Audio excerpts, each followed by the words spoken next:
Dalam rangkaian hari jadi ke-344 pemerintah Kota Bandar Lampung menggelar Jalan Sehat yang diikuti ribuan warga. Berbagai door prize menarik, barang elektronik, sepeda motor, mobil, rumah, hingga umroh gratis disiapkan bagi peserta yang beruntung.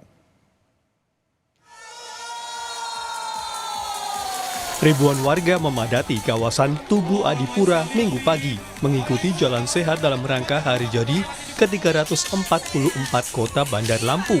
Kegiatan dilepas oleh Wali Kota Eva Dwiana bersama Forkopimda. Antusiasme peserta semakin tinggi karena Pemkot Bandar Lampung menyiapkan beragam door prize, mulai dari perangkat elektronik, sepeda motor, mobil, 1 unit rumah, hingga paket umrah gratis. Wali Kota Bandar Lampung Eva Dwiana menyebut, Jalan Sehat ini bukan hanya menjadi ajang olahraga saja, tetapi juga mempererat silaturahmi, memperkuat kebersamaan, serta mendorong gaya hidup sehat.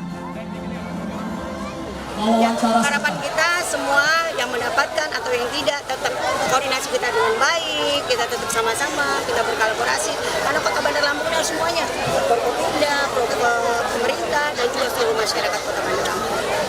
Pesan-pesan Bunda Eva tetap kompak dan doakan pemerintah Kota Bandar Lampung. Untuk rumah tadi lokasinya semua pajaknya, motor, mobil. Kebahagiaan dirasakan warga yang berhasil membawa pulang hadiah rumah dan juga paket umrah gratis melalui undian yang sudah dikumpulkan usai acara Jalan Sehat. Kuatin, Bu. Nggak nyangka ya Allah, terima kasih ya Allah. Rezeki buat anak-anak ya Allah, makasih. Udah punya rumah? Udah punya rumah? Rumah warisan. Kasih makanan. Kasih mukanya sehari-hari. Pertanyaan nanti ya.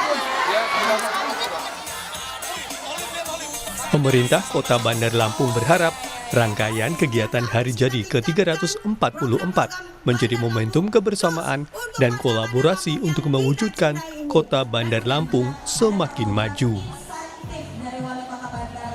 Rian F. Winarta, Diki Aditya, Kompas TV, Bandar Lampung.